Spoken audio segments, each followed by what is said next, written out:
जी। आज हम लेकर आए हैं सुहाना सफर जिंदगी का।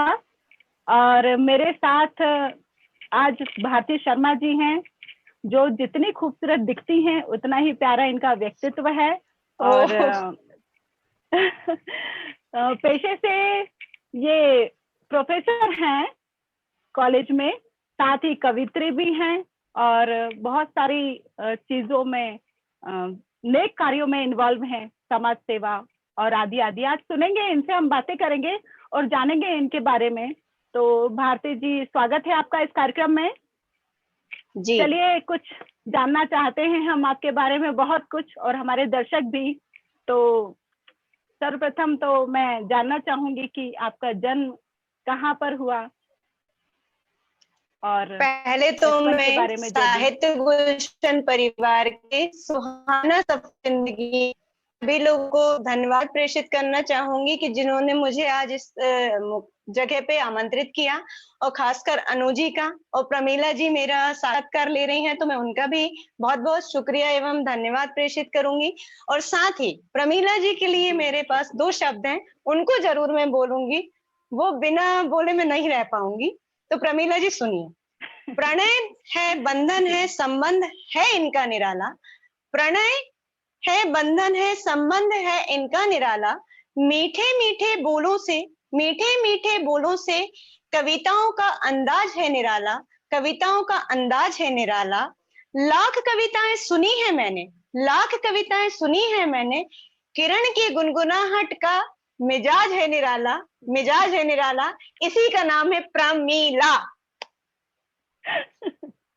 जी, बहुत बहुत शुक्रिया। बहुत ये बहुत आपके सारा प्यार और आपके बहुत नाम पे शुक्रिया। ही बनी हुई है। जी जी, बहुत शुक्रिया इतने प्यारे शब्दों से मुझे सम्मानित करने के लिए। आपका बहुत बहुत आभार व्यक्त करती हूँ। और चलिए, तो चलिए मिलवाते हैं आपको आज भारती जी से, और सुनते हैं उन्हीं के मुख से कुछ प्यारी प्यारी बातें, कुछ जानकारियां। तो भारती जी, आप बताएं कि कहाँ आपका जन्म हुआ, और माता पिता परिवार के बारे में। जी, मेरा जन्म होशंगाबाद जिले में ही हुआ है। मेरे पिताजी एडीआईएस श्री आरएस पुरोहित हैं, और मेरी माताजी श्रीमती जी प्रेमवती पुरोहित हैं, जो कि दोनों ही शिक्षा विभाग से रिटायर्ड हुए हैं। मेरे पापा एडीआईएस पोस्ट से रिटायर्ड हुए, मेरी माँ प्रधान पाठिका की पोस्ट से रिटायर्ड हुई हैं। तो मेरा पूरा जी परिवार शिक्षा विभाग से ही रिलेटेड है, और मैं खुद भी असिस्टेंट प्रोफेसर हूँ इस समय CV Raman college of education में, बीएड की लेक्चरर हूँ मैं, जी जी बीएड की प्रोफेसर हूँ। जी तो मेरा पूरा ही सफर जो है परिवार में शिक्षा से ही लेकर चला है। और मेरी बुआ, मेरी भाई बहन आधे से अधिक लोग, हम लोग शिक्षा विभाग में ज्यादा हैं। और मेरे मदर फादर शिक्षा विभाग से ही रिटायर्ड हुए हैं, और मेरा होशंगाबाद में ही जन्म हुआ है। जी, बहुत बहुत खुशी की बात है कि आप होशंगाबाद जैसी पावन नगरी से हैं। तो प्रारंभिक शिक्षा भी आपकी होशंगाबाद में ही हुई होगी। जी, मेरी प्रारंभिक शिक्षा भी होशंगाबाद में ही हुई है। प्राथमिक स्तर तक तो मैं मेरी मम्मी के ही स्कूल में पढ़ी, क्योंकि जी प्राथमिक शाला कोठी बाजार, उसमें मेरी जी प्राथमिक शिक्षा हुई। फिर गर्ल्स हायर सेकेंडरी स्कूल में मैंने हायर सेकेंडरी करी, और इसी तरह होशंगाबाद में ही जी मेरा कॉलेज का पूरा सफर होशंगाबाद में ही बीता। उसके बाद फिर मैं शादी के बाद अपनी पढ़ाई अलग अलग जगह पे मैंने। जी, चलिए, बहुत अच्छी बात है। जानना चाहूंगी कि आपका पारिवारिक माहौल कैसा रहा है। शिक्षा से हेलो। संबंधित तो था ही। जी, भारती जी जी। को आवाज आ रही है मेरी? जी, जानना चाहूंगी कि पारिवारिक हाँ हाँ, माहौल आ रही। आपका कैसा रहा है। जी, भाई बहन, मेरा आसपास का माहौल, सखियां। जी, जी मेरा पारिवारिक माहौल भी बहुत अच्छा रहा। हम लोग जॉइंट फैमिली में रहते थे। मेरे मदर फादर जी शिक्षक थे, और मेरे दादा दादी, दादाजी जो थे वो कंपाउंडर थे। तो हम लोग का सारा परिवार एक साथ ही रहता था। और मैं अपने माँ बाप जी की इकलौती बेटी हूँ, तो मुझे कभी भी परिवार में रह के मेरे अकेलेपन का एहसास नहीं हुआ, और हमारा पारिवारिक माहौल भी पढ़े लिखे माहौल में हम लोग रहे, तो किसी तरह की कोई बंदिश नहीं थी, कुछ नहीं था। और जो हम लोगों को करना रहता था वो हम लोग पढ़ते थे, जी लिखते थे, जो भी हम लोग जिस फील्ड में जाना चाहें, इसकी सुविधा हम लोगों को जी थी। कोई किसी तरह की रोका टोकी नहीं थी कि कोई रोक रहा है कि ये नहीं करो, ऐसा नहीं करो। आपको जो जिस फील्ड में जाना है उस फील्ड में जाने के लिए हम लोगों को लिए स्वतंत्रता थी। मेरे भाई बहन भी थे, जी बुआ के बच्चे, मेरे चाचा के बच्चे, तो सभी को इस तरह की स्वतंत्रता दी गई थी कि जिसको जो भी पढ़ना है, जो भी करना है। मेरे पापा मेरे परिवार के कर्णधार थे, क्योंकि उन्होंने पूरे परिवार को जी साथ में लेके चले, और आज भी साथ में लेके चल रहे हैं। हमारे साथ सभी लोग साथ में रहे। अब तो सभी लोग परिवार अलग अलग, कहीं कोई कहीं चला गया है, कोई कहीं चला गया है, बाहर रहने लगे हैं। तो अब हमारा छोटा जी सा जी परिवार हो गया है कि हम मम्मी पापा, मैं, मेरी बेटी और मेरे हस्बैंड, तो हम लोग अपने परिवार में जी इतने जाने। लेकिन जब हमने अपना प्रारंभिक शिक्षा प्रारंभ की थी, तब हम लोग ज्वाइंट फैमिली में ही रहते थे, और यहाँ तक कि कॉलेज तक की शिक्षा मेरी ज्वाइंट फैमिली में ही रह के हुई है। और अच्छा रहा जी हमारे परिवार का मेल जोल सफर, क्योंकि अगर परिवार का मुखिया बहुत अच्छा होता है तो परिवार में किसी तरह की जी कोई दिक्कतें नहीं आती हैं। और हमारे जी परिवार के बिल्कुल। मुखिया, हमारे पिताजी, हमारे दादाजी, उन्होंने ऐसे संस्कार दिए हम लोगों को कि हम लोग भी आज भी हम लोग बहुत मेल जोल से और बहुत अच्छे से रह रहे हैं। मतलब मैं अपने परिवार को ही धरोहर मानती हूँ कि आज जो भी सफलता है जी मेरी, वो मेरे परिवार के ही जी कारण है, कि उन्होंने ही मुझे इतना आगे बढ़ाने में सभी ने सहयोग दिया। आज उनका सहयोग नहीं होता तो आज हम लोग इस मुकाम पर नहीं। जी बिल्कुल। तो अभी बोलिए। आपसे सुनना चाहूंगी, एक कवित्री के रूप में एक प्यारी सी कविता हो जाए। जी। जी, भारती आपकी जी एक। आवाज थोड़ी कटी है जी मैडम। जी। मैं कहना प्रमीला जी, चाहूंगी कि आवाज एक नहीं प्यारी। आ रही। हेलो, अभी आ रही है? हाँ जी, हेलो। बोलिए। हाँ, आई। हाँ हाँ जी। जी जी। मैं चाहती हूँ कि अब बातें हो चुकी हैं तो थोड़ी सी एक कविता की कुछ मिठास अगर आ जाती तो बहुत अच्छा होता। तो आप एक प्यारी सी कविता सुना दीजिए। ओके ओके, जरूर सुनाऊंगी। मेरी जी पहली कविता थी या पहली रचना, जी जिसको कि मैं अपने जीवन में एक तलवार ही मानती हूँ, और वो तलवार है मेरी कलम। जी और जो कलम है वो ही मुझे आगे तक ले जा रही है, और जी कलम के ही बिल्कुल। सहारे में आगे बढ़ रही हूँ। तो मेरी सबसे प्रिय और सबसे अच्छी रचना है कलम। तो आप मेरी कलम पे जी ये रचना सुनिए। जब बिल्कुल कोई बिल्कुल, हाथ स्वागत और है साथ आपका। दोनों छोड़ देता है, जब कोई हाथ और साथ दोनों छोड़ देता है, तो ईश्वर कोई ना कोई उंगली पकड़ने वाला भेज देता है। तो ईश्वर कोई ना कोई उंगली पकड़ने वाला भेज देता है। इसी का नाम है कलम, इसी का नाम है कलम। बहुत सुंदर। इसी का नाम है कलम, इसी का नाम है कलम। दुनिया के का सबसे अच्छा गहना, दुनिया का सबसे अच्छा गहना है कलम, जिसमें शब्दों के अलंकार है सस्ते, जिसमें शब्दों के अलंकार है सस्ते। लेखनी जब पटल पर चलती, सुरों के साज है सस्ते, सुरों के साज है सस्ते। लेखनी जब पटल पर चलती, सुरों के साज है सस्ते, सुरों के साज है सस्ते। कवि के मन के एहसास से उतरते, कवि के मन के एहसास से उतरते, जब कोई हाथ और सांस दोनों छोड़ देता, तो ईश्वर कोई ना कोई उंगली पकड़ने वाला भेज देता। इसी का नाम है कलम, इसी का नाम है कलम। बहुत खूब। सरस्वती के हाथों वीणा का सरताज है, सरस्वती के हाथों वीणा का सरताज है कलम। कवि के कणकण में कविता का एहसास है कलम, कवि के कणकण में कविता का एहसास है कलम। क्या बात समा है। जाती हैं लहरें इसमें, समा जाती हैं लहरें इसमें, इनमें इतनी हिलोरें हैं, इसमें इतनी हिलोरें हैं। लेखनी जब पटल पर चलती, लेखनी जब पटल पर चलती, घुंघरू सी मन में गुंजन सी बजती, घुंघरू सी मन में गुंजन सी बजती। इसी का नाम है कलम, इसी का नाम है कलम। बहुत जब सुंदर। हाथ और साथ कोई दोनों छोड़ देता है, तो ईश्वर कोई ना कोई उंगली पकड़ने वाला भेज देता है। इसी का नाम है कलम, इसी का नाम है कलम। क्या बात है। बहुत खूबसूरत, बहुत सुंदर रचना, बहुत प्यारी रचना आपकी। धन्यवाद, इसी का धन्यवाद, नाम है धन्यवाद। कलम। जी, बहुत प्यारी कविता। तो चलिए हम बातों को आगे बढ़ाते हैं और मैं जी जानना चाहती हूँ कि परिवार में हम किसी न किसी के, वैसे तो हम सभी के लाडले होते हैं और सभी हमें प्रिय होते हैं परिवार में, लेकिन कोई जी। एक व्यक्ति ऐसा होता है जिसके हम बहुत ज्यादा लाडले होते हैं या वो हमें बहुत ज्यादा पसंद होता है। तो आपका परिवार में कोई ऐसा पसंदीदा व्यक्ति जिसका प्रभाव आप पर बहुत ज्यादा पड़ा हो, तो मेरे जानना सबसे चाहूंगी। पसंदीदा व्यक्ति मेरे सबसे पसंदीदा व्यक्ति, मेरे सबसे प्रिय और मुझे सबसे ज्यादा जी चाहने वाले मेरे स्वयं के पिताजी हैं, मेरे पापा जी हैं। और जी उनका जी प्यार मेरे ऊपर आज भी है और पहले भी था। और वैसे भी परिवार में मुझे सभी लोग बहुत प्यार करते हैं, लेकिन मेरे पापा जी मेरे विशेष मुझे बहुत ज्यादा चाहते हैं और मैं भी उन्हें जी बहुत जी, ज्यादा चाहती और हूँ। हमेशा रहेगा। जी, और हमेशा बहुत रहेगा, अच्छी वो तो बात है। कभी छूट नहीं सकता है बिल्कुल और हमेशा उस प्यार को रहेगा। मैं कभी भूल भी नहीं सकती। बिल्कुल, बेटियां तो होती ही पापा की परी हैं, तो बहुत हाँ। अच्छी बात है। मुझे मुझे भी अपने पिता की याद आ गई, मैं भी अपने पापा की बहुत लाडली हूँ। तो बस बहुत सभी की खुशी बेटियां हो रही है पापा की आपसे। बहुत प्यारी होती हैं, बिल्कुल। परी होती हैं। जी जी, बिल्कुल बिल्कुल। कोई खूबसूरत याद बचपन की जो हो, जो आप साझा करना चाहते हैं हम सबसे? कोई खूबसूरत याद जो जी बचपन की हो, जो आप साझा करना चाहते हैं हम सबसे? जी जी। बचपन में मेरा स्कूल का सफर तो खैर बहुत अच्छा रहा प्राथमिक शिक्षा का, क्योंकि उस समय मेरी माँ जी स्वयं टीचर थी उस स्कूल में, तो मैं थोड़ा डर के रहती थी।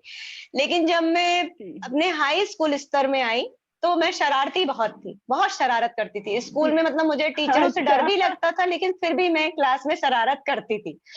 तो मुझसे लगता तो सब नहीं है टीचर यही कहते थे, नेचर। भारती तुम बहुत शरारत जी। बहुत शरारत करती हो, तुमको क्लास से बाहर निकाल देंगे। तो खड़ी हो जाती थी थोड़ी देर के लिए, फिर अब खड़े-खड़े भी शरारत करती थी, कहीं इसको पेन गोचना, कहीं कुछ अ, करना, इस तरह की हरकत करती थी। जब मैडम देख लेती थी कि अभी भी ये खड़े होके शरारत कर रही है, तो इसको बाहर निकाल दे। जब जिस लड़की के साथ मैं शरारत करती थी, तो वो भी मेरे साथ जाती थी और मैं भी जाती थी। तो मैडम हमें गेट के बाहर निकाल देती थी कि जाओ बाहर खड़े हो जाओ। तो मैडम ने बाहर इसलिए निकाला था कि गेट के बाहर खड़े रहो, लेकिन मैडम ने ये नहीं कहा था कि बाहर घूमने चले जाओ। तो गेट के बाहर निकले तो बस बाहर निकल गए। बाहर मतलब ग्राउंड में पेड़ लगे हुए हैं, तो जी आम तोड़ना है, या उस समय बिही का मौसम है तो बिही तोड़ना है, किसी की साइकिल पंचर कर देना है, हवा निकाल देना, ये सब काम जब बाहर निकल जाते थे तो ये करते थे। थोड़ी देर बाद जब पीरियड खत्म होता था, क्लास खत्म होती थी, मैडम बाहर आके देखती कि इन लोगों को अब बोल दें कि अंदर चले जाएं, तो कहाँ हम लोग गायब मिलते थे। तो वो एक लम्हा ऐसा है कि वो मुझे जीवन भर याद रहेगा कि किसी बच्चे को सजा देना है, यदि मैं खुद भी शिक्षक हूँ, तो बाहर नहीं निकालना है। बाहर बिल्कुल। नहीं निकालना है, बच्चे को वहीं खड़े होके सजा देना है। बच्चे बाहर जी घूमने लगते हैं। तो मेरा ये एक बचपन का बहुत ही सुकून, या कहना चाहिए बहुत ही अच्छी शरारत है, जो मुझे प्यारा पल हमेशा था। याद जी। रहती है। कि बहुत प्यारा पल था और वो हमेशा मुझे जी बहुत जी। याद भी रहता है। और जिन जिन की मैंने साइकिल की हवा निकाली, आज भी वो सहेलियां मुझे मिलती हैं, उनको भी तो याद कहती रहता हैं यही होगा। शैतान है। उनको भी तो याद ये रहता मेरा एक होगा। वाकया है बचपन का कि जो मुझे हमेशा जी याद जी। रहता है। अभी आपके स्टूडेंट सुन रहे होंगे ये सारी बातें। हाँ, सुनेंगे वो भी। मतलब उनके साथ भी मैं बहुत अच्छे से रहती हूँ। मेरे स्टूडेंट भी मुझे, मतलब जी। स्टूडेंट भी मुझे प्रिय हैं और मैं भी शायद बच्चों के प्रिय हूँ, मुझे नहीं मालूम। बिल्कुल बिल्कुल, आप तो सबके प्रिय हैं। और चलिए, बहुत अच्छा धन्यवाद। लगा आज आपके बारे में ये सब जान कर कि आप इतने, आज अभी हम देखते हैं तो बहुत सीधे साधे और प्यारे नजर आते हैं, तो कभी सोचा नहीं था कि ये लड़की इतनी शैतान हुआ करती होगी कभी। नहीं, चलिए, शैतानी अब बहुत मैं बहुत अभी भी भरी हुई है। ऐसा नहीं है, आज यदि मौका मिलता तो आज भी शरारत करने में नहीं चूकते हैं। बिल्कुल, बचपना तो और हमेशा शरारत रहना का ही मौका तो चाहिए, छोड़ना ही कहीं नहीं चाहिए, एक बचपन टाइम याद आ जाता है ना गुजरेगा। पुराना। बिल्कुल, बिल्कुल, बिल्कुल। तो चलिए, खुशियों की बात हुई तो ज़िंदगी में सुख और दुःख दोनों ही आते जाते हैं। जानना चाहूँगी जी। कोई ऐसी घटना जो, जी, जो सुखद ना हो और आपको जिसने बहुत प्रभावित किया हो? जो सुखद ना हो और जिसने बहुत प्रभावित किया हो। जी, हेलो। जिसका आपके मन पर प्रभाव पड़ा हो। जी, जी, जी, जी। हाँ, देखिए मेरा बचपन भी बहुत अच्छे से बीता, सब कुछ बहुत अच्छा रहा, लेकिन मेरे जीवन में थोड़ी-सी कठिनाइयाँ बहुत आईं। ऐसी कि जो अब जी, शरारती थी तो कठिनाइयाँ तो स्वाभाविक हैं, कि अब शरारत कर रहे हैं जी, तो कहीं एक्सीडेंट हो रहे हैं, कहीं गिर रहे हैं, कहीं पड़ रहे हैं, कहीं कुछ हो रहा है। लेकिन सबसे ज़्यादा मेरे साथ एक घटना बिल्कुल। घटी कि मुझे स्नेक बाइट, साँप ने काट खाया। ओह!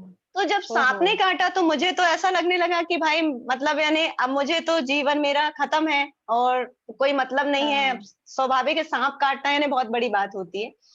पर जी, फिर भी जी, जी। मैंने अपने हौसले को इतना जिंदा रखा कि जहां पे मुझे स्नेक बाइट हुआ था, वहां मैंने रेजर हाँ। से 10-12 कट लगा के ब्लड को निकाल ओहो! दिया। जितना ब्लड बाहर निकल सकता था वो ब्लड निकाल दिया। उसके बाद थोड़ा-सा हुँ, हताशपन मेरे में आया और बेहोशी सी छाने लगी हुँ। क्योंकि ब्लड बहुत निकल चुका था। पर फिर भी मैंने जी, अपने हौसले को जिंदा रखा और जहां मुझे स्नेक बाइट हुआ था जिस जगह पे, उस जगह से मैं पैदल चल के अपने बिस्तर तक गई। उसके बाद मैंने चिल्ला चिल्ला के बोला, मुझे सांप ने काट खाया, मुझे सांप ने काट खाया। तो लोग विश्वास नहीं कर रहे थे घर में कि सांप के काटने के बाद इतना चल के आना और चिल्लाना कि मुझे सांप ने काट खाया। हो सकता है कि किसी दूसरी चीज ने इसको काटा होगा। हुँ, लेकिन हुँ। उस समय मैंने अपने हौसले को इतना ज़्यादा या अपने उसको बढ़ा के रखा कि मुझे कुछ नहीं होगा। मैं बी पॉज़िटिव रही और आज भी मैं बी पॉज़िटिव हूँ कि मुझे कभी जीवन में कुछ नहीं होगा। चाहे मेरे साथ कितनी भी कठिनाई, कितनी भी कठिन परिस्थिति आ जाए, मैं बिल्कुल, हारूँगी नहीं, हमेशा जीतूँगी। तो बहुत वो अच्छी स्नेक बात है। बाइट के बाद भी मैं जीत के बाहर आ गई। तो ये मेरी ज़िंदगी का बिल्कुल, सबसे बहुत अच्छी ज़्यादा बात है। कठिन जी, समय। और ये बी मैंने अपनी पॉज़िटिव ज़िंदगी होने को वाली जो जीता। बात अभी आपने कही, जी, जी, बिल्कुल। यही इसी चीज़ की ज़रूरत है आज हमें। आज इस कोरोना काल जी, में इसी जी। बी पॉज़िटिव होने की हमें ज़रूरत है कि हम हमेशा हौसला बढ़ाते रहें स्वयं का। इसी जी, चीज़ की ज़रूरत है जो अभी आपने हमें बताई। मैं जानना चाहूँगी आपकी जी। उम्र क्या थी उस समय? उस समय मेरी उम्र रही होगी, मैं फर्स्ट ईयर में थी। 19 जी, 20। जी, जी, जी। बहुत बड़ी बात है कि स्वयं को मतलब ब्लेड से कट लगाकर ब्लड निकालना और जी। मैं तो अचंभित हूँ ये सब सुनकर कि इतनी बहादुर कि लड़की के सामने मतलब हम आज मौत के बैठे मुँह हुए से हैं। बाहर निकलना। जी, बिल्कुल, बिल्कुल और स्वयं को निकालना बहुत बड़ी बात। बहुत बधाई की हाँ, पात्र हैं आप फिर और इस आपके इस हिम्मत को सलाम करती हूँ मैं। जी, तो चलिए अब हो जा जी, अच्छा चलिए मैं सुना देती हूँ। तो मैंने एक और कविता अपनी लिखी थी, मेरी माँ के ऊपर लिखी जी, थी और मैं माँ को भी उतना ही चाहती हूँ, उतना ही प्यार करती हूँ। तो एक कविता मेरी जो है वो माँ के ऊपर है। और माँ जी, से भी मुझे बेहद लगाव है। माँ भी मेरी बहुत बड़ी प्रेरणा स्रोत है क्योंकि वो शिक्षिका खुद भी रही हैं और मेरी जी, प्रथम गुरु तो वो ही हैं जिन्होंने मुझे आज इतनी प्रेरणा देके आगे बढ़ाया। मतलब मेरे माता पिता, मेरा परिवार जो है वो मेरे लिए धरोहर है और आज उसी के बल पे जो भी हूँ मैं, जी, जी, वो उसी के बल पे हूँ। तो जी, मैंने माँ के ऊपर भी एक बहुत सुंदर सी कविता लिखी थी, तो मैं माँ के ऊपर कुछ सुनाती जी। हूँ आपको। उसमें जो भी थोड़ी बहुत त्रुटि बिल्कुल, हो, प्रमीला स्वागत है जी आप आपका। मेरे से ज्यादा अच्छा बोलती हैं, अच्छा कविता गाती हैं, रचना जी। लिखती हैं। तो सुनिए। नहीं, ऐसा कुछ माँ की तो बात ही अलग है, जो भी आप लिखेंगे वो परिपूर्ण होगा। स्वागत है आपकी प्यारी सी सुंदर सी कविता का। जी। जी। जुटा जुटा के शब्दों को, जुटा जुटा के शब्दों को व्यंगों से आधार दिया, जुटा जुटा के शब्दों को व्यंगों से आधार दिया, गजल कविता लिख डाली, माँ को आधार दिया, माँ को आधार दिया। वाह! लय ताल की बहुत लड़ियों खूब। में, लय ताल की लड़ियों में कविता का सार पिरोया है, लय ताल की लड़ियों में कविता का सार पिरोया है। यही तो है जीवन में जननी का आधार, यही तो है जीवन में जननी का आधार। माँ क्या जननी बात है। माता, माँ जननी माता, किस किस पर लिख डाली कविता, किस किस पर लिख डाली कविता। पंक्तियों में वो लाड़, पंक्तियों में वो लाड़ प्यार, पंक्तियों में वो लाड़ प्यार, उसने ही विभोर किया, उसने ही विभोर किया। मन सबका मोह बहुत लिया, खूब। मन सबका मोह लिया।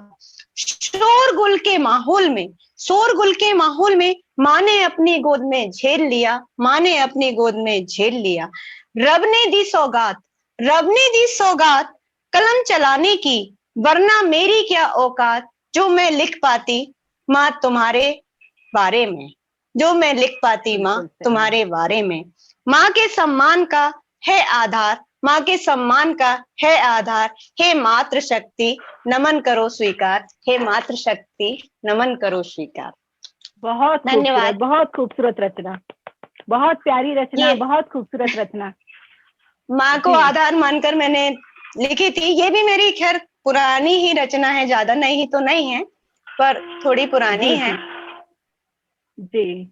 आप, ये सारी माओं के लिए हम सब बेटियों की तरफ से एक रचना थी, बहुत जी, प्यारी सभी रचना थी। माँओं के बहुत लिए बहुत समर्पित बधाई है। आपको बिल्कुल बिल्कुल। तो बहुत बधाई आपको इस प्यारी सी रचना के लिए। तो चलिए हम कुछ बातों का सिलसिला आगे बढ़ाते हैं और जानना चाहते हैं एक प्रोफेसर के जी, रूप में आपकी भूमिका, आपके कॉलेज का माहौल, आपके बच्चे जो स्टूडेंट्स हैं उनके बारे में, तो क्या बताना चाहेंगे मेरा आप? कॉलेज का सफर खुद खुद का भी कॉलेज का सफर मेरा बहुत अच्छा रहा। और मेरे जितने भी प्रोफेसर्स जी थे वो हमेशा मुझे ये कहते थे कि भारती तुम एक दिन तुम भी असिस्टेंट प्रोफेसर बनोगी। तो मैं हमेशा ये कहती थी जी कि मैडम मैंने इतना तो पढ़ा नहीं है कि मतलब अब एमएससी एक नॉर्मल रहता है कि बीएससी नॉर्मल है, जी एमएससी नॉर्मल है, उसको करने के बाद यदि मैं सोचूं कि मैं कहीं प्रोफेसर बनूंगी तो मैं कभी नहीं कहती थी। मैं ये कहती थी कि मैडम मैं तो साधारण शिक्षक बन जाऊं, वो ही मुझे बहुत है।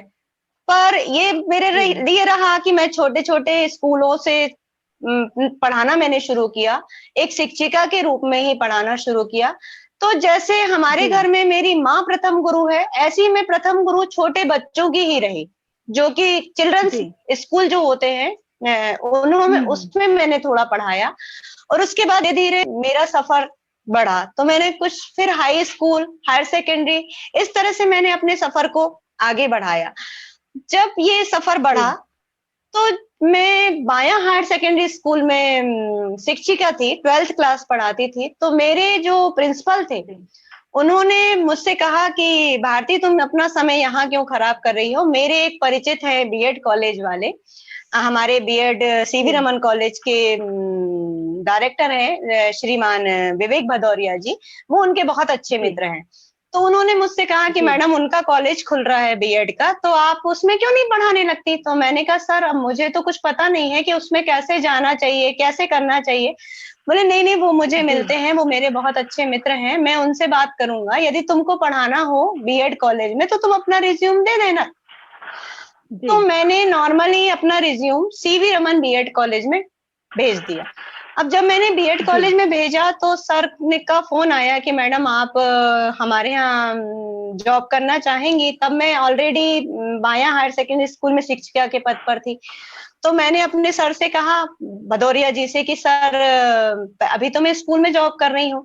बोले नहीं नहीं अभी नहीं, बोले मेरा हम्म। कॉलेज लॉन्च हो रहा है और हम लोग 28 कोड कराने जाने वाले हैं, यदि आप इच्छुक हो तो जी आप 28 कोड के लिए हमारे साथ चल सकती हैं। तो मैंने कहा ठीक है सर, जी देखती हूँ मैं। तभी मेरा कोई एक एग्जाम भी था, तो मैंने उनसे ये भी कहा कि सर मेरा एक एग्जाम है, यदि उसी दिन मेरा इंटरव्यू होता है तो मुझे एग्जाम छोड़ना पड़ेगा। बोले मैडम आप देख लीजिए, यदि आपको कॉलेज में रिज्यूम डाला है और आपको आना है तो फिर आप हमारे साथ 28 कोड के लिए चलिए और वहां पे इंटरव्यू दे आइए। तो मैंने मेरा वो एग्जाम छोड़ा और मैं अपने कॉलेज के लिए 28 कोड के लिए सर के साथ हम लोग 28 कोड कराने के लिए चले गए। वहां मेरा सिलेक्शन हो जी गया, मतलब हमारे साथ जो लोग गए थे उन्हीं का सबका ही सिलेक्शन हुआ। हम लोग के यहाँ 7+1 जी की टीम रहती है, अभी तो अब शायद डबल हो जी गया है। तो उसमें मेरा सिलेक्शन हो गया। फिर सर ने मुझे फोन किया कि भारती मैडम आप हमारे यहाँ कॉलेज में सिलेक्ट हो गई हैं और आपको हमारे कॉलेज में अब ज्वाइन करना है। तो मैंने कहा ठीक है सर। तो हमारे कॉलेज में मैंने जब से ज्वाइन किया है तब से मैं देख रही हूँ कि हमारे कॉलेज का माहौल ना ही किसी तरह की निगेटिविटी है, सारे लोग बहुत अच्छे हैं, सभी जी लोग पॉजिटिव हैं। और किसी तरह का हमें कोई किसी तरह से बंधन नहीं है, कुछ नहीं है। हम लोग बहुत स्वतंत्रता से और बहुत अच्छे से जॉब वहां पे कर रहे हैं। और मैं वो सर का, मैडम भी हमारे साथ इस समय असिस्टेंट प्रोफेसर है सर की वाइफ, वो भी बहुत अच्छी है। मतलब हमारा जो इंस्टीट्यूट है वो एक परिवार की तरह है। हम लोग वहाँ परिवार जैसा माहौल फील करते हैं। कभी हम लोगों को ऐसा नहीं लगा कि हम किसी के बंधन में काम कर रहे हैं या कुछ कर रहे हैं। और साथ ही मैं स्टूडेंट के बारे में बोलूंगी कि स्टूडेंट भी हमारे यहाँ 100 स्टूडेंट आते हैं, और मैं 2010 से वहां जॉब कर रही हूँ। तो मुझे कभी ऐसा फील नहीं हुआ है कि किसी स्टूडेंट से मुझे कोई तकलीफ हुई है या मेरे स्टूडेंट को मुझसे कोई तकलीफ हुई है। तो जो हमारे कॉलेज का वातावरण है वो भी बहुत सुकून और बहुत अच्छा है, जिसमें हम बहुत अच्छे वातावरण में रह के अपना जॉब कर रहे हैं। और साथ ही हमारे कॉलेज के जो बच्चे हैं वो भी किसी तरह की कोई नेगेटिविटी उनमें नहीं आती है, सब पॉजिटिव वे में अपना काम करते हैं। और बच्चे भी सभी टीचर्स का उतना ही आदर सम्मान करते हैं। और हम जब बच्चों को आदर सम्मान देंगे तो वो भी हमारा आदर सम्मान करेंगे, क्योंकि हम एक उन्हें शिक्षक बना रहे हैं। क्यों बीएड एक ऐसा है, बैचलर ऑफ एजुकेशन। तो एजुकेशन की जब हम उन्हें शिक्षा दे रहे हैं कि वो भी आज यहाँ से जाके शिक्षक ही बनेंगे, तो वो उतने ही उसमें रहते हैं कि भाई हमें उतने ही डिसिप्लिन में रहना है। और हम उनसे यही बोलते हैं कि आप ऐसे शिक्षक कि आपको शिक्षक के नाम से पहचाना जाए, ना कि आपने नाम से पहचाना जाए। इस नाम से पहचाना जाए कि हाँ ये फला शिक्षक हमारा बहुत अच्छा। जी, बहुत अच्छा लगा जानकर। और हेलो, आप अपने स्टूडेंट से क्या कहना चाहेंगे? मैं अपने साथी जो स्टूडेंटों को पढ़ाती हूँ, मैं उनसे यही कहना चाहूंगी कि जीवन में जो भी करना है निष्ठा ईमानदारी से करो। और साथ ही आप लोग शिक्षक बनोगे तो ऐसे शिक्षक बनो कि अपनी छवि स्टूडेंट पर छोड़ो, उनके आदर्श बनो कि हमें उस मैडम जैसा शिक्षक बनना है। और अपना काम यदि आप निष्ठा ईमानदारी से करेंगे तो कभी असफलता नहीं मिलेगी, हमेशा आप सफल रहेंगे जीवन में। तो मैं सभी स्टूडेंटों से यही कहना चाहूंगी कि बेटा अच्छे शिक्षक बनो, अच्छे संस्कार ग्रहण करो, तो हम भी किसी को अच्छे संस्कार दे सके, अच्छी शिक्षा दे सके, और हमारी पहचान एक शिक्षक के रूप में बने, ना कि हमारे नाम से बने कि भारती शर्मा या फला XYZ। जी जी जी, एक अच्छे शिक्षक के रूप में हम उभर के आए, यही मेरा संदेश बच्चों के लिए। बिल्कुल। और बच्चे ये सब आपके संदेश को बच्चे जरूर सुन रहे होंगे इस वक्त और अनुसरण भी करेंगे, ऐसा मेरा मानना है। अभी आपने प्रोफेसर के रूप में सम्मान पाया है और डॉक्टर की उपाधि अभी आपको मिली है, PhD आपने किया है। बहुत बहुत बधाई देती हूँ आपको। धन्यवाद आपको, बहुत बहुत धन्यवाद। जी बिल्कुल, मैं जानना चाहती हूँ कि इतने सारी घर गृहस्थी संभालने के बाद आप एक अच्छी माँ भी हैं, पारिवारिक महिला हैं और कामकाजी महिला हैं, आप जॉब भी करती है, उसके बावजूद इतना सब होने के बावजूद आपने PhD की जो उपाधि प्राप्त की है, तो कैसे मैनेज किया और कैसे पढ़ाई इतनी, मतलब किस तरह से आपका शेड्यूल रहा है? देखिए क्या है, कभी भी किसी काम को करने के लिए आपको अपने समय की पाबंदी रखना चाहिए। सबसे पहला अपना मंत्र है कि आप समय के पाबंद रहें। आपको अपने समय के पाबंदी में सिर्फ आपको सुबह से लेकर शाम तक की दिनचर्या निर्धारित करना रहती है कि हमें इस बीच में ये काम करना है, हमें इस बीच में ये काम करना है। और साथ में ये भी है कि मेरे परिवार का भी सपोर्ट रहा, मेरे पति का सबसे ज्यादा सपोर्ट रहा इस चीज के लिए कि उनका भी ऑफिस रहता है, उनको भी मैनेज करना, फिर बच्चे भी हैं। अब तो खैर बच्ची बड़ी हो गई मेरी, वो भी MBBS कर रही है, पर जब बच्ची भी छोटी थी तो सभी चीज क्या है, एक टाइम मेंटेन में करें। आप टाइम को मेंटेन करके रखें तो आपका जो भी समय है, जिस तरह से आप अपने शेड्यूल को तय कर लेंगे तो आप धीरे धीरे आगे बढ़ते चले जाएंगे। आप खुद अपना समय निकालें। जैसे अभी मैंने रात भर पढ़ के, रात भर करके मैंने PhD का काम किया, तो मैंने कई रातें नहीं सोई। दिन को तो मैंने काम किया, उसके बाद रात में मुझे वही सब काम करना रहता था। PhD का वर्क में कंप्यूटर घर में था तो मेरे को कई चीजें टाइप भी करना रहती थी, तो मेरे मिस्टर मेरे साथ ये सब काम करवाते भी थे और उन्होंने उस PhD के कार्य में मेरा बहुत सपोर्ट किया है। और आज PhD मेरी ये कहो कि उन्हीं के बल पे भी है। और मेरे शिक्षक गण जो मेरे गुरु हैं, जिन्होंने मुझे पीएचडी गाइड रहे हैं, और साथ में और भी शिक्षक शिक्षिकाएं हैं जिन्होंने मुझे हेल्प करी। एक अवस्थी मैडम है बैतूल की, उन्होंने भी मेरा बहुत साथ दिया और बहुत हेल्प करी। साथ ही मेरे खंडई सर हैं, मेरी गुरु हैं वीना झा मैडम, आरती शर्मा मैडम, इन्हीं सब लोगों के सपोर्ट से मैं आज पीएचडी की डिग्री ले पाई हूँ। अन्यथा मेरे अकेले के बस का काम तो नहीं था, और घर वालों का भी सपोर्ट बहुत रहा, जिससे कि मैं आज इस मुकाम पर हूँ। कठिनाई तो इन सब चीजों में बहुत आती है, क्योंकि हम टाइम मैनेज करते हैं कि हमें इस टाइम में ये करना है, फिर मुझे कॉलेज भी जाना है, कॉलेज से लौट के, तो उस समय मेरा बहुत बिजी शेड्यूल था जब मैं पीएचडी का वर्क कर रही थी। तो मुझे थोड़ी कठिनाई तो हुई, लेकिन सफलता मिली, और हर कठिनाई के पीछे सफलता है, ये मैं जानती हूँ कि यदि आपने कठिनाइयों का दौर पार कर लिया है तो सफलता आपको निश्चित मिलना है। जी बिल्कुल, बहुत बहुत बधाई हम सबकी तरफ से, युवा साहित्य संगठन की तरफ से आपको बहुत बहुत बधाई। और सफलताएं तो बहुत मिली है आपको, लेकिन असफलताएं भी जीवन में आती जाती रहती है। सफलताएं असफलताएं, हंसी खुशी दुख सब कुछ आता जाता रहता है। तो कोई ऐसी असफलता, क्योंकि सफलताओं की चर्चा हमेशा की जाती है, लेकिन असफलताओं से इंसान सीखता भी बहुत कुछ है। मैं जानना चाहूंगी कि आपके जीवन में कोई ऐसा पल आया हो। देखिए, जब हम कोई सीढ़ी चढ़ते हैं तो एकदम से हम पूरी सीढ़ी तो नहीं चढ़ जाते हैं, कभी ना कभी हम गिरते भी हैं, फिर चढ़ते हैं और फिर चढ़ जाते हैं, है ना। तो कहीं ना कहीं हम असफल होते हैं। ऐसा ही मेरे एक जीवन में दौर आया था कि जब हम यहाँ पे 10+2 स्टार्ट हुआ था, तो मुझे सबसे पहले वहां 10+2 में सप्लीमेंट्री आ गई, क्योंकि बहुत सारे विषय थे और बहुत बच्चे, उस समय नया कोर्स था, बहुत बच्चों को सप्लीमेंट्री आई, लेकिन मुझे कभी भी फेल नहीं होती थी, और पहली बार मेरी जीवन में सप्लीमेंट्री जैसा शब्द लगा, तो वो असफलता ने ही मुझे सफल बनाया है। जब उसमें उससे ज्यादा मैं दुखी हुई, तो मैंने फिर इतनी पढ़ाई करी कि मुझे मतलब अब कहीं पे भी मुझे रुकना नहीं है। ये एक ऐसा दौर आया कि भाई मुझे पहले से पता भी नहीं था, क्योंकि 9th में हम लोग को जनरल प्रमोशन मिल गया था, तो 9th और 10th दोनों का ही उसमें वो आना था, सब्जेक्ट दोनों के आने थे, तो इतना सारा कोर्स और वो सब पहले से इतना वो भी नहीं था। उन्होंने कहा हाँ 9th का भी आएगा, 10th का भी आएगा, तो उतना कोर्स पढ़ना, या जो भी उस समय मुझसे पढ़ाई ना हुई हो, जो भी रहा हो, तो वो मेरा सबसे ज्यादा एक ट्रैक था कि उस ट्रैक ने ही मुझे आज इस सफलता पे लेके गया है कि हारना नहीं है, अब जीतना ही जीतना। तो वो मेरी एक ही असफलता जो मुझे आज सफलता की ओर ले गई। उस समय यदि मैं उतनी मेहनत नहीं करती तो आज मैं इस मुकाम पर नहीं होती, क्योंकि मैंने ये सोच लिया था कि अब मुझे सप्लीमेंट्री आ गई तो मुझे अब पढ़ना ही नहीं है, मुझे पढ़ाई छोड़ना है, कुछ भी नहीं करना है, ये सब चीज मेरे मन में चलता। जी जी जी जी।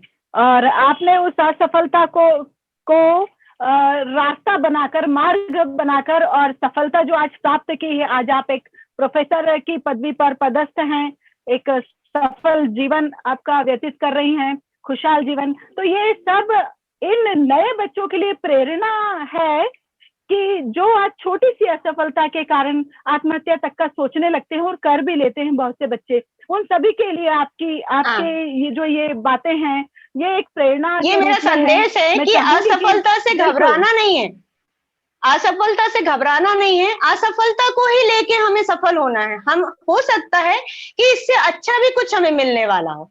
पहले हम ये सोचते हैं, आज जैसे 11th का बच्चा है या 12th का बच्चा है, वो कम नंबर आने पे वो बहुत होशियार रहता है, और यदि कम नंबर आने पे उसको बहुत ग्लानि महसूस होती है कि मैं तो अब क्या करूंगा, मेरे साथ तो ऐसा हो गया, ये हो गया।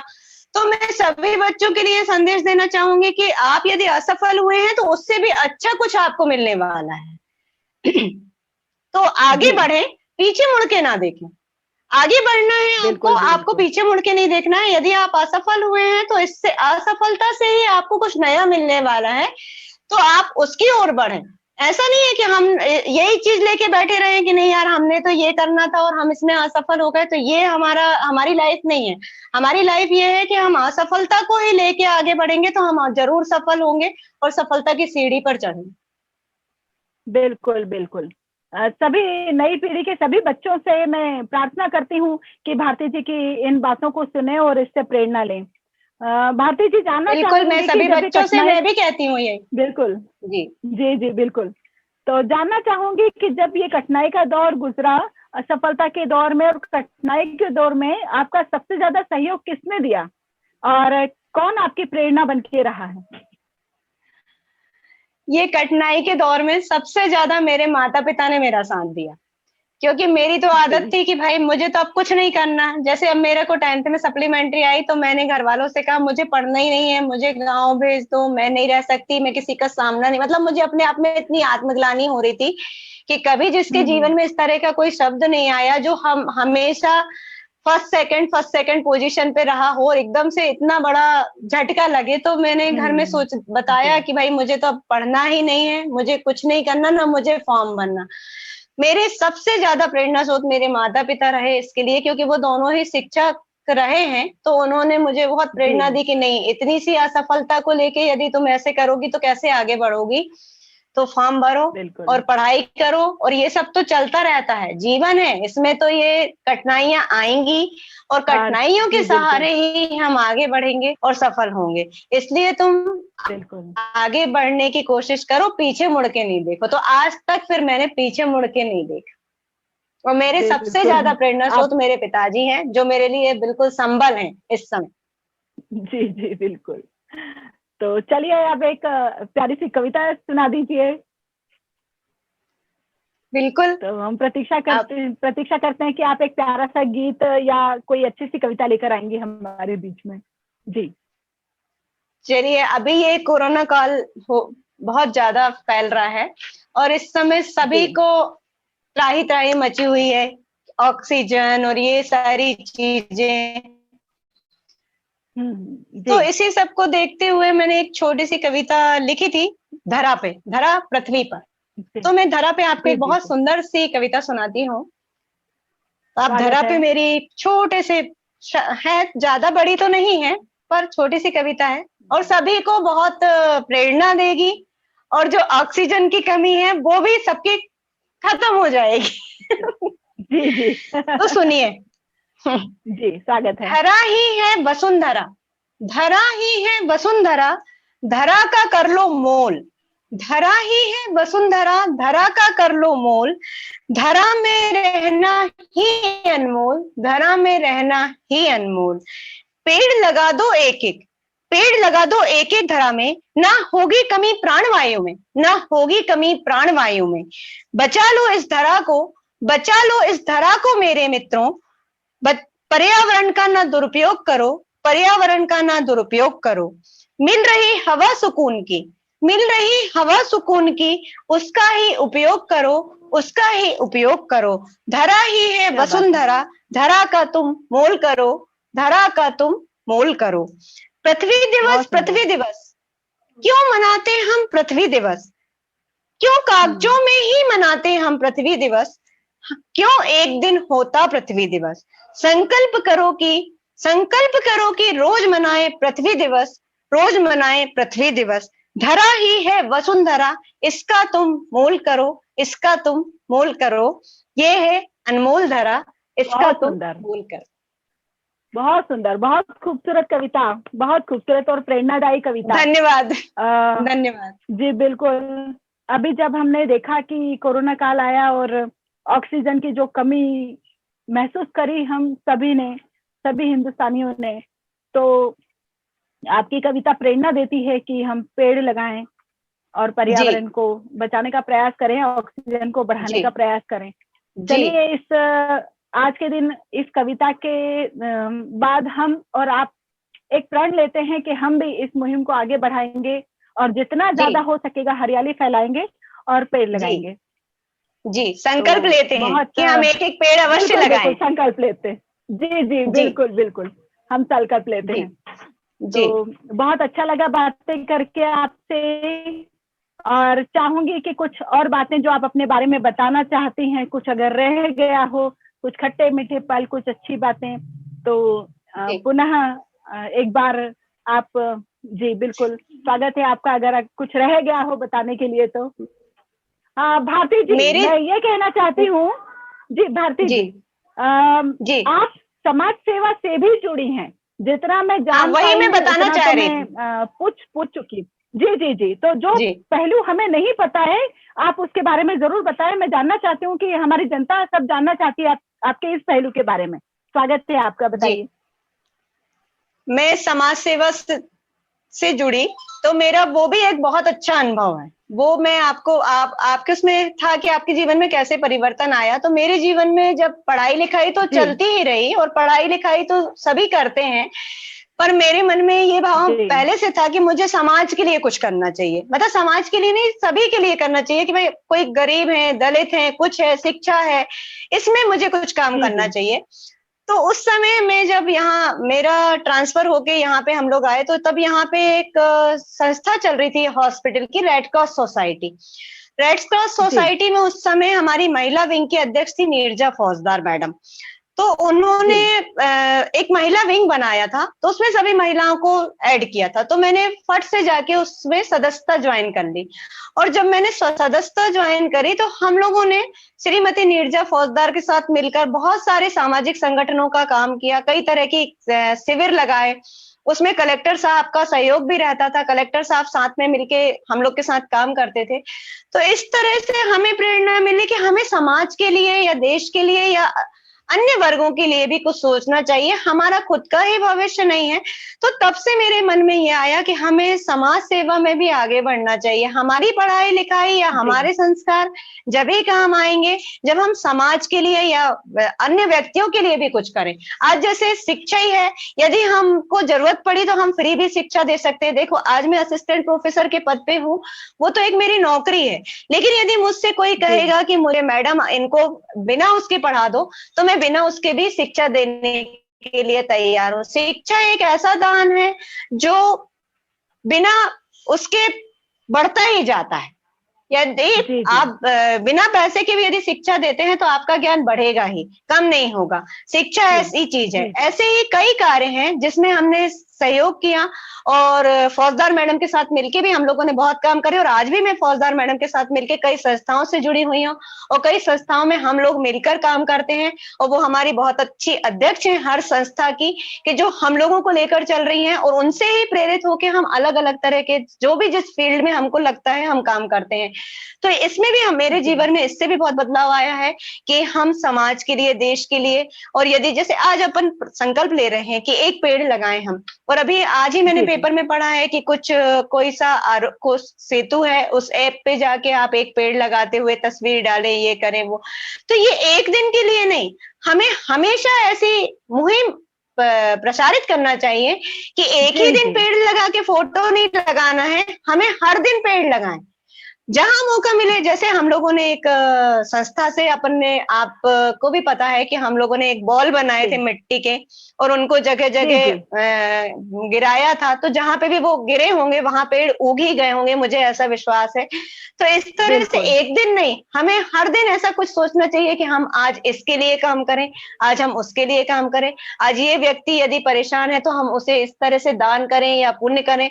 तो एक दिन का काम नहीं है ये, हर दिन सुबह से हमें सोच लेना चाहिए कि आज हमें निरंतर। ये काम करना चाहिए। जी तो समाज सेवा के जी क्षेत्र जी में भी हमें आगे बढ़ना चाहिए, और मैं उस क्षेत्र में भी आगे बढ़ी हूँ। और सभी के सहयोग से, मेरे मित्रों के, परिवार के, और सभी संस्थाओं के अध्यक्षों के सहयोग से ही हम समाज सेवा में आगे बढ़े। मेरा खुद का अकेले का कुछ नहीं है। जब हम संगठन के साथ रहते हैं तभी हम काम कर पाते हैं, अकेला कोई एक व्यक्ति इस कार्य को नहीं कर बिल्कुल सकता है। बिल्कुल, और बूंद बूंद है ना। से ही सागर बनता है। जी जी। बिल्कुल। जी। जी। तो समाज सेवा का क्षेत्र तो भी एक मेरे जीवन में परिवर्तन लाया है। तो इस तरह से धीरे धीरे कई कठिनाइयों से गुजरते हुए हम अपने जीवन को अच्छे से कर पा रहे हैं, चला पा रहे हैं, और सेवा करते जा जी रहे हैं। चाहे वो शिक्षा का क्षेत्र हो, चाहे समाज का क्षेत्र हो, चाहे देश का क्षेत्र हो। और देश हित के लिए भी हम यही चाहेंगे कि हम जितना अच्छा कर सके, सारे लोग मिलके, सारी जी संस्थाएं जी मिलके, या जो भी है, इतना बड़ा हमारा भारत देश है, जो शान है हमारी, उसके लिए भी जी हमें अच्छा ही करना चाहिए। जो हम ये इस महामारी से गुजर रहे हैं, ये महामारी का संकट बहुत जल्दी खत्म हो, और हम स्वतंत्र रूप से वैसा ही जीवन जी पाए जैसा हमारा जीवन हम लोग इस भारत देश में जी रहे हैं। जी जी बिल्कुल। आ, बहुत अच्छा लगा आपसे बातें करके। मैं चाहती हूँ कि विदाई से पहले एक अच्छी सी एक कविता और हो जाए आपकी। अच्छा, जी चलिए एक कविता और सुना देती हूँ। जी जी बिल्कुल। तो मेरी कविता मैं कोरोना काल पे सुना दूं आपको? बिल्कुल, जो चाहें आप। चलिए अच्छा, हिंदुस्तान पे सुना दूं या आप बताइए, तो उस पे जिस पे कहें आप उस पे सुना देती हूँ। कोरोना काल पे सुना देती हूँ। जी कोरोना काल चल जी भी रहा है और मैं विदाई लेते हुए बिल्कुल कोरोना बिल्कुल काल के लिए एक संदेश देना चाहूंगी सभी को। तो बिल्कुल सुनिए। बिल्कुल, इससे बेहतर और क्या होगा। जी हम्म। ओ भारत के वीर सपूतों, ओ भारत के वीर सपूतों, इस कोरोना काल में मत उलझो जंजाल में, मत उलझो जंजाल में। दूरी दो गज की बांटी है, दूरी दो गज की बांटी है, ये हिंदुस्तान की माटी है, ये हिंदुस्तान की माटी है। वाह सैनिटाइजर वाह। Mask gloves, sanitiser mask gloves का अनोखा है संगम, है अनोखा संगम। ना उपयोग किया तो दृश्य बड़ा ही विहंगम, दृश्य बड़ा ही विहंगम। ओ भारत सच माता है। के वीर सपूतों, तुम अभी सोशल डिस्टेंसिंग अपना लो, तुम अभी सोशल डिस्टेंसिंग हम्म। अपना लो। इस कोरोना काल में मत उलझो जंजाल में, मत उलझो जंजाल में। मत उलझो घर जंजाल घर में, बहुत लहरा लो पताका, घर घर लहरा लो पताका, श्री राम के नाम से, श्री राम के नाम से।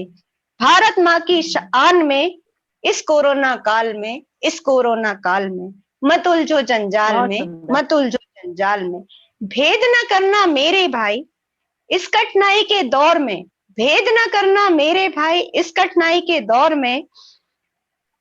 इस कोरोना काल में मत उलझो जंजाल में, मत उलझो जंजाल में। मत उलझो इसलिए जंजाल मैं में। सभी से कहना चाहूंगी कि 2 गज की दूरी बनाकर रखें, सैनिटाइजर मास्क का उपयोग जरूर करें, और इसी से ही हम सुरक्षित रह सकते हैं। अपने घरों में सुरक्षित रहें, किसी भी जी जरूरी काम बिल्कुल। से ही बाहर निकलें, और इससे तभी हम निजात पा सकते हैं इस कोरोना से, और देश को बचा सकते हैं। जी बिल्कुल, बहुत सुंदर कविता, बहुत प्यारी कविता आपकी, और बहुत अच्छा संदेश, बहुत प्यारा संदेश दिया आपने। बहुत अच्छा लगा आपसे बात धन्यवाद करके, बहुत ही। जी जी, बहुत सारी शुभकामनाएं देती हूँ आपको, और जी। इस पटल को भी, जो इतना अच्छा कार्यक्रम शुरू किया है। जी बहुत सारी बधाइयां, और जल्दी ही हम फिर से अगला कार्यक्रम लेकर आएंगे, जिसमें फिर जी किसी नए व्यक्तित्व से आप सबको रूबरू कराएंगे। तो तब तक के लिए विदाई लेते हैं। जी। भारती जी नमस्कार, आप सभी को प्रणाम करती हूँ नमस्कार, पुनः। साहित्य गुलशन जी परिवार का बहुत बहुत शुक्रिया, धन्यवाद, मुझे इस मंच पर आमंत्रित किया आप लोगों ने। मैं सभी को धन्यवाद प्रेषित करती हूँ। अनु जी, प्रमीला जी, आपका बहुत बहुत आभार मेरे लिए कि आप लोगों ने मुझे इस लायक समझा कि मैं इस मंच पर आप लोगों के से आ पाई। धन्यवाद। साहित्य गुलशन परिवार की जी सारी टीम को मेरा नमस्कार, धन्यवाद। जी, बहुत बहुत शुक्रिया जी, नमस्कार। ओके ओके, नमस्ते, नर्मदे हर। नर्मदे हर।